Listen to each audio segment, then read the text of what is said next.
Bismillahirrahmanirrahim. Assalamualaikum warahmatullahi wabarakatuh.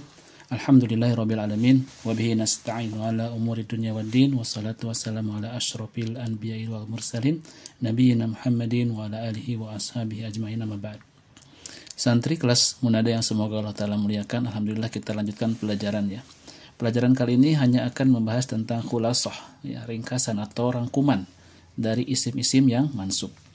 Yang mana kita sudah pelajari tentang isim-isim yang mansub pada video sebelumnya. Dan kita akan memurajah kembali tentang isim-isim yang mansub tersebut. Khulasatul asma'il mansubat. Rangkuman isim-isim atau ringkasan isim-isim mansub. Yang pertama adalah al-maf'ul bih. Maf'ul bih itu ada dhahir, ada yang dhahir bentuknya, ada yang dhamir. Contoh yang dhahir adalah syaribtul laban. Al-laban adalah maf'ul bih dhahir. Kenapa? Karena dia nampak secara lapat. Adapun yang dhamir, a'taituka. Kaf ini adalah dhamir yang dia menduduki keadaan mansub sebagai maf'ul bih. A'taituka. Kita artikan, aku meminum susu. Maka susu ini adalah, atau laban ini adalah maf'ul bih. Sesuatu yang terkena kepadanya pekerjaan. Kemudian a'taituka, ka ini adalah maf'ul bih. Artinya, aku telah memberikan kepadamu. Nah, ka ini adalah maf'ul bih, sebagai seseorang yang terkena kepadanya perbuatan. Yang kedua adalah al-maf'ulu li ajlih. Suatu isim yang disebutkan untuk menjelaskan alasan atau sebab terjadinya perbuatan. Contoh shallaitu ibtigha'a mardatillah. Ibtigha'a ini adalah maf'ul li ajlih. Dan maf'ul li ajlih itu biasanya berupa af'alul qulub, fiil-fiil yang berhubungan dengan hati. Kita artikan shallaitu, aku salat, ibtigha'a, sebab berharap keridhaan Allah, atau aku sholat karena mengharapkan keridhaan Allah. Jadi bisa diartikan karena atau sebab. Itu adalah maf'ul li ajli. Yang ketiga adalah maf'ul fi. Al-maf'ul fi itu artinya adalah dhorob. Dan dhorob itu ada dua. Yang pertama dhorobul zaman, yang kedua dhorobul makan. Dhorobul zaman berhubungan dengan waktu, Dorpul makan berhubungan dengan tempat. Contoh, sumtu yaumal itsnaini. Yauma ini adalah dorpul zaman, yang artinya aku berpuasa pada hari isnain, pada hari Senin. Kemudian dorpul makan yang berhubungan dengan tempat. Contohnya, kumtu amama. Amama ini adalah isim mansubnya. Dia sebagai dhorob atau maf'ul fih dan berhubungan dengan tempat. Aku berdiri di depan ustadz. Itu yang ketiga. Kemudian yang keempat adalah al-maf'ulul mutlak. Maf'ul mutlak ini bisa memberikan penjelasan tentang tiga hal. Yang pertama, li ta'kidihi, untuk memberikan penekanan tentang fiilnya. Yang kedua, li nau'ihi, untuk memberikan penjelasan tentang jenis fiilnya. Dan yang ketiga, li adadihi, untuk memberikan penjelasan tentang bilangan fiilnya. Contoh dorobtu dorban. Ini menunjukkan li ta'kid, yaitu penekanan. Aku memukul dengan benar-benar memukul, ya. Dinau'ihi, darabtu dorban syadidan. Ya, ini artinya menunjukkan tentang jenisnya. Aku telah memukul dengan pukulan yang sangat keras. Kemudian li'adadihi, ini menunjukkan tentang bilangannya. Darabtu dorbatan. Aku telah memukul dengan satu kali pukulan. Sudah dijelaskan pada video-video sebelumnya bagaimana membedakan antara maf'ul mutlak li ta'kid, maf'ul mutlak li nau'ihi, dan maf'ul mutlak li adadihi. Silakan dilihat lagi penjelasannya pada video tentang maf'ul mutlak.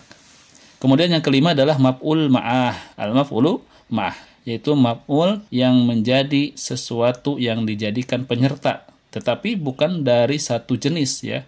Bukan kedua-duanya melakukan pekerjaan, tetapi seolah-olah hal tersebut dilakukan secara berbarengan. Contoh, saro aliyun wan nahro. Ya, an-nahr ini adalah maf'ul ma'ahnya. Kenapa? Karena sebelumnya ada wawu ma'iyah. Dan antara isim sebelumnya yaitu Ali dan an-nahr ini dua jenis yang berbeda. Ali makhluk hidup, akil, an-nahr ghairu akil. Maka jika seperti ini, dia bukan atop, tetapi wan-nahronya adalah maf'ul ma'ah. Pekerjaannya seolah-olah dilakukan bersama, tetapi keduanya berbeda jenis, ya, antara yang satu dengan yang lainnya beda. Kalau misalkan satu jenis, misalkan saro aliyun wa muhammadun, muhammadunnya atof, yang menunjukkan bahwasanya pekerjaan itu dilakukan berbarengan oleh Ali dan Muhammad. Itu bedanya maf'ul ma'ah dengan atof, ya. Maf'ul ma'ah tentunya dia mansub. Adapun atof dia mengikuti kepada ma'tuf ilaihnya.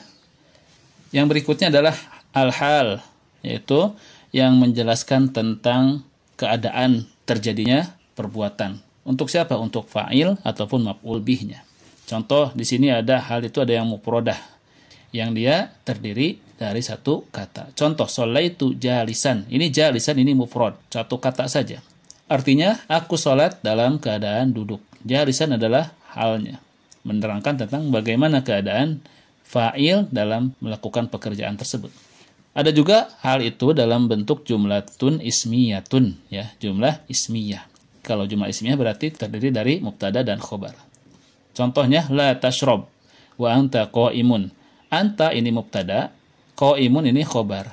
Dan anta qa'imun ini menduduki keadaan mansub sebagai hal bagi tashrob. Janganlah engkau minum dalam keadaan berdiri. Ya, seperti itu artinya. Atau janganlah engkau minum dalam keadaan engkau berdiri. Itu untuk jumlatun ismiyatun. Yang ketiga adalah jumlatun fi'liyatun. Jadi halnya terdiri dari fi'il dan fa'il. Contoh, ja'al waladu yabki. Ya, ja'a ini fi'ilnya, al waladu fa'ilnya. Nah, setelah fi'il dan fa'il yang pertama, ada lagi fi'il dan fa'il jumlah fi'liyah, yaitu yabki. Dan yabki ini dalam keadaan nasab sebagai hal untuk al-walad. Jadi kita artikan seorang anak laki-laki itu telah datang dalam keadaan menangis. Ya, contoh itu adalah hal. Ada 3, mufradah, jumlah ismiyah, dan jumlah fi'aliyah. Baik, kita lanjut kepada yang berikutnya, yaitu at-tamyiz. At-tamyiz adalah sebuah isim yang didatangkan atau yang disebutkan untuk menjelaskan isim mubham sebelumnya, yang disebut dengan mumayyaz. Jadi bagaimana mumayyiz itu bisa dijelaskan dengan adanya tamyiz. Contoh, tamyiz itu ada 2 jenis. Yang pertama malfuzun, yang kedua malhuzun. Apa malfuzun? Dia terkandung lafaz di dalam kalimatnya, di dalam jumlahnya. Adapun malhuz, dia tidak terlihat tetapi tersirat secara makna. Lalu tamyiz itu biasanya muncul setelah isim-isim berikut. Yang pertama adalah ba'da asma'il wazni, yaitu setelah isim-isim yang menunjukkan timbangan, wazan, ya. Contoh, ishtaraitu kilu goroman sa'iron. Aku telah membeli 1 kilogram sa'iron, gandum. Ya. Maka kilu goroman ini isim wazannya, isim timbangannya. Dan sa'iron dia adalah tamyiz. Makanya mansub dengan fathah. Tamyiz biasanya muncul setelah isim-isim al-kail atau ba'da asma'il kail. Yaitu isim-isim yang menunjukkan takaran. Al-kail itu takaran. Contoh takaran itu liter, kemudian so, ya kalau untuk alat takar di Arab itu namanya so. Contoh di sini ishtaraitu so'an rujzan. Aku telah membeli 1 so. Nah, 1 so ini adalah mumayyaznya, isim mubhamnya. Setelah ismul kail, ya ismul kail itu adalah so contohnya, maka muncul isim mansub, ya inilah tamyiznya. Rujzan ini adalah tamyiz. Aku telah membeli 1 so beras. Kemudian yang ketiga, ba'da asma'il masahah, setelah isim-isim yang menunjukkan ukuran. Contoh, ishtaraitu mitron kumashan. Mitron ini adalah ismul masahah, isim yang menunjukkan ukuran. Ukuran itu berarti panjang, ya. Contoh senti, sentimeter, milimeter, meter, kilometer, itu adalah masahah. Di sini contohnya mitron, ya, 1 meter. Aku telah membeli 1 meter. Nah, ini mitronnya adalah mumayyiz. Maka isim yang muncul setelahnya adalah tamyiz, kumashan. Maka dia mansub sebagai tamyiz. Aku telah membeli 1 meter kain. Yang berikutnya, tamyiz itu biasanya muncul setelah isim-isim adad atau isim-isim bilangan. Contoh, ishtaraitu 20 ghanaman. Aku telah membeli. Ishrina ini isim adatnya, isim bilangannya, yang artinya 20. Aku telah membeli 20, maka isim yang datang setelahnya dalam keadaan mansub sebagai tamyiz. Aku telah membeli 20 kambing. Atau aku telah membeli 20 ekor domba. Baik, kita lanjut kepada isim mansub yang berikutnya, yaitu al-mustasna. Al-mustasna itu adalah pengecualian. Al-mustasna ini ada tentunya muncul setelah ada watul istisna, alat-alat pengecualian. Di antara alat-alat pengecualian adalah illa, goiru, siwa, khola, ada, hasya. Itu adalah adawatul istisna, alat-alat yang digunakan untuk mengecualikan. Dan isim yang datang setelah adawatul istisna disebut mustasna. Hukumnya ada 3. Yang pertama dengan illa, ini ada 3 hukum, yaitu taman mujaban, jumlahnya sempurna, tam, dia itu disebutkan mustasna minhunya, dan dia pun mujaban, positif. Maka hukumnya adalah dia mansub. Najahal auladu ila aliyan. Anak-anak telah lulus kecuali Ali. Aliyan ini adalah mustasnanya. Dan ila adalah adawatul istisnanya. Lalu bagaimana jika taman manpian? Taman itu berarti disebutkan mustasna minhunya. Manpian itu negatif. Ada huruf nafi sebelumnya. Baik itu dengan la nafi maupun dengan ma nafi. Contoh di sini ma najahal auladu illa aliyan aliyun. Ini hukumnya bisa 2 ya mustasnanya. Bisa mansub, bisa juga marfu. Ikut hukum kepada hukum mustasna minhunya yaitu al-aulad. Tidak ada murid-murid atau anak-anak yang lulus kecuali Ali. Boleh illa aliyan, boleh illa aliyun ya. Itu jika taman manfian. Lalu yang ketiga adalah nakis. Nakis itu tidak disebutkan mustasna minhunya, dan jika nakis otomatis dia nafi. Otomatis dia manfian. Dia negatif kalimatnya. Contoh ma'a'toitu illa aliyan. Ma'a'toitu illa aliyan. Ya, hukum mustasnanya adalah menduduki pada kalimat yang kurang di dalam jumlah. Contoh di sini ma'a'toitu, aku tidak memberikan. Aku tidak memberikan apa kepada siapa? Maka yang kurang adalah maf'ul bihnya. Oleh karena itu, setelah alat istisna, maka mustasnanya dalam keadaan mansub. Ya, mengikuti keadaannya sebagai maf'ul bih. Aku tidak memberikan kecuali kepada Ali. Contoh berikutnya, ma najaha ila aliyun. Kenapa aliyun? Dalam jumlah ini, yang tidak ada adalah fa'ilnya. Maka mustasnanya menduduki atau hukumnya mengikuti hukum fa'il. Dia ropa. Tidak ada yang sukses, tidak ada yang lulus, kecuali Ali. Ya. Itu adalah dengan illa. Jadi mustasna ini agak rumit sedikit ya. Tapi insya Allah kalau antum diulang-ulang video pembelajarannya yang kemarin, insya Allah dapat faidahnya ya. Kemudian hukum yang kedua adalah bi ghoiri wa siwa. Dengan ghoiri dan siwa.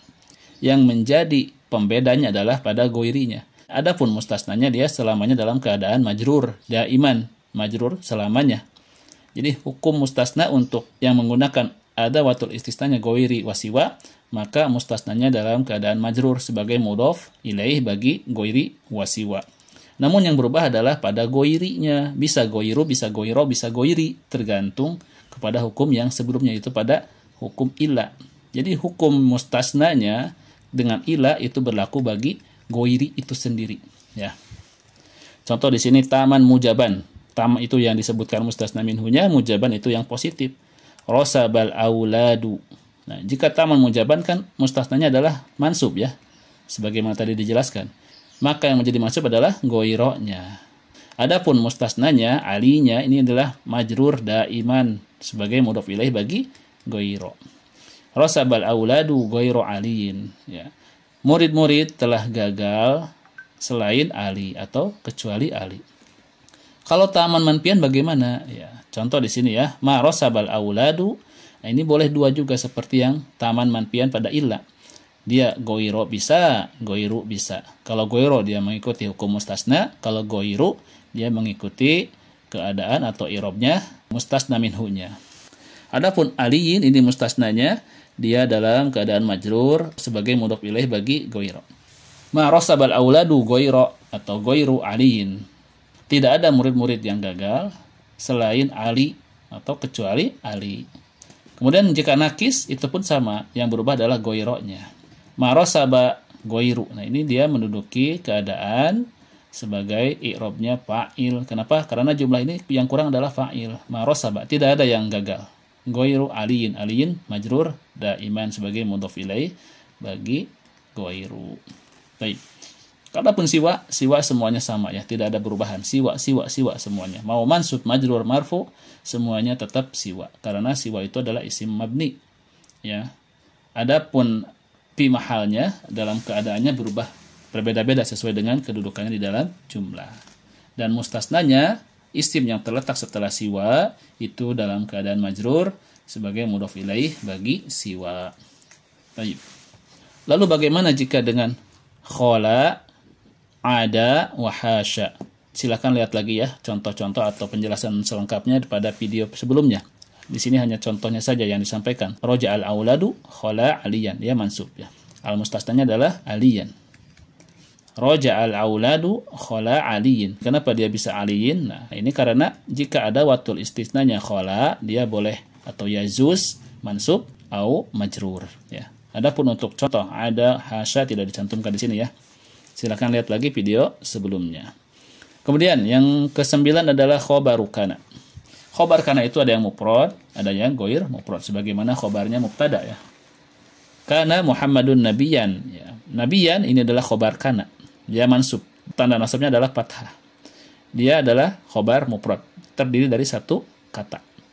Sedangkan goiru mufrad adalah yang lebih dari satu kata. Contoh kana aliyun fil baiti.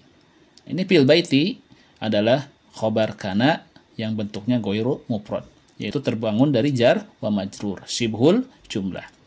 Selain syibhul jumlah, dia pun bisa terbangun dari jumlah ismiyah atau jumlah fi'liyah. Sebagaimana ini contohnya yusolli, ini jumlah fi'liyah. Kana aliyun fil baiti. Adalah Ali di dalam rumah, atau Ali di dalam rumah, atau Ali dia sedang sholat. Itu adalah contoh-contoh khobar kana. Setelah khobar kana, isim yang berikutnya, isim mansub berikutnya adalah ismu inna, isim inna. Ini terbagi dua, ada yang dohir, ada yang domir. Yang dohir sudah jelas ya, contoh innallaha alimun hakimun. Lafzu jalalah Allah adalah ismu inna. Dalam keadaan mansub dan tanda nasabnya adalah fathah. Innaka, ini ka-nya adalah domir, dan dia menjadi isim inna dalam keadaan mansub. Ghafurun rahimun, itu adalah khobarnya. Yang berikutnya adalah ismul la, isim la. La itu amalnya sebagaimana amalnya inna, tansibul isma wa tarfaul khobar. Isim la itu ada beberapa hukum. Jika dia nakiroh, maka mabni dengan tanda nasabnya dan juga tanpa ditanwin. Maka seperti ini, la rojula fid dari. Tidak ada seorang lelaki pun di dalam rumah. Kemudian yang kedua adalah isim la-nya ma'rifat. Maka hukumnya bagaimana? Dia wajib ropa dan wajib diulang la-nya. Maka contohnya di sini la zauju ropa. Fil baiti wala, la-nya diulang. Wala zaujatu, dia pun ropa. La zauju fil baiti wala zaujatu. Tidak ada suami ataupun istri di dalam rumah. Lalu bagaimana jika nakiroh munfasilah? Isim la-nya bentuknya nakiroh dan dia terpasal atau terpisah dengan suatu pemisah. Maka hukumnya adalah wajib ropa dan wajib diulang la-nya. La fil baiti. Fil baiti adalah pemisahnya, isim la-nya adalah rojulun. Maka dia wajib ropa, tanda ropanya dengan domah dan juga diulang la-nya. Imra'atun, ini isim la berikutnya. La fil baiti rojulun wala imra'atun. Tidak ada di dalam rumah itu seorang lelaki ataupun seorang perempuan. Ya. Kemudian berikutnya nakiratun mukarraratun. Dia nakiroh dan juga diulang ya. Jadi tidak terpisah. Kalau sebelumnya kan ada pemisah. Kalau yang ini nakiroh mukarraratun dan dia tidak terpisah dengan sesuatu apapun. Maka hukumnya bagaimana? Ya dimabnikannya boleh dengan mansub, boleh dengan rofa. Contohnya la rojula. Ini mansub ya. Fil baiti wala imro'ata. Dua-duanya mabni mansub dan wajib diulang la-nya. Selain mabni mansub boleh juga mabni rofa dengan tanda ropanya. Contoh la rojulun fil baiti wala imro'atun. Bedanya apa? Bedanya kalau mansub, mabni mansub dia tidak boleh ditanwin. Kalau mabni rofa dia boleh ditanwin. Kemudian tentang isim la ini ada penjelasan lebih lanjut, yaitu ada yang mabni, secara i'rabnya mabni, ada yang mu'rab. Yang mabni kapan? Mabni itu ketika mufrad, dia mabni. La tilmida hadirun. Satu kata ya, mufrad itu satu kata. Tilmida ini isim la mufradnya, maka mabni dengan tanda nasabnya la tilmida. Karena ini adalah isim mufrad, maka mabni dengan fathah. Kemudian mu'rab. Mu'rab itu bagaimana? Apabila isim la-nya berbentuk mudhof ya, atau menduduki keadaan mudhof, atau juga dia berbentuknya syabihan bil mudhof. Ya, di sini contohnya la taliba ilmin. Dia mudhof. Maka kalau mudhof isim la-nya mu'rab, dinasabkan. Kemudian jika syabihan bil mudhof ini pun sama, dia dinasabkan dengan tanda nasabnya. La sa'iyan. Tanda nasabnya adalah fathah. Kalau ini sama seperti yang tadi ya, la zauju fil baiti wa la zaujatu. Ini pun mu'rab, diropakan ini ya. Kenapa? Karena isimnya adalah ma'rifat. Lalu berikutnya adalah al-munada. Munada itu adalah yang diseru. Al-munada ini ada yang hukumnya mansub, ada yang mabni ala dhammi. Mabni dengan tanda domahnya fi mahalli nasbin al-munada. Contoh yang mansub. Ini jika kalimatnya mudhaf. Contoh ya Rasulullah. Rasulah sebagai mudhaf, maka mansub tanda nasbnya adalah fathah. Syabihan bil mudhaf ini pun mansub. Contoh la sa'iyan, tanda nasabnya fathah. Lalu berikutnya nakiratan ghairu maksudah, ini pun mansub. Contoh ya rajulan. Jadi ini adalah munada untuk yang isimnya nakirah dan tidak dimaksudkan kepada seseorang yang tertentu. Jadi umum saja, tidak dimaksudkan kepada orang khusus. Ya rajulan, wahai para laki-laki. Atau wahai lelaki. Ya aliman, wahai orang yang berilmu. Itu ghairu maksudah. Kemudian mabniun ala dhammi, mabni di atas tanda dhammah ya adalah jika dia alaman mufradan, nama yang terdiri dari satu kata. Contoh ya Muhammadu, tidak ditanwin ya karena dia munada. Kalau tidak ada ya Muhammadun, tapi karena ada harfu nida yaitu ya, maka Muhammad ini sebagai munada yang berbentuk alaman mufradan mabni ala dhammi dan tanpa ditanwin. Kemudian berikutnya adalah nakiratan maksudah. Dia bentuknya nakiroh tetapi dimaksudkan kepada orang tertentu yang sudah ditetapkan. Contoh ya Ustad. Biasanya kalau nakiroh maksudah ini kita ingin menyebut atau memanggil seseorang tetapi kita tidak tahu namanya, tapi kita tahu dia seorang Ustad misalkan, maka panggil saja ya Ustadu.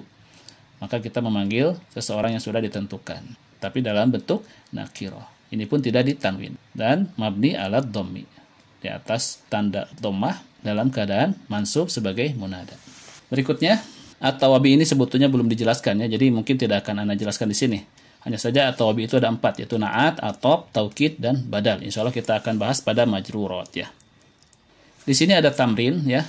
Perintahnya adalah udhkur anwa al-mansubat bima ya'ti. Sebutkan jenis-jenis dari isim-isim mansub berikut ini. Ya, jadi perintahnya adalah untuk menyebutkan jenis isim mansubnya.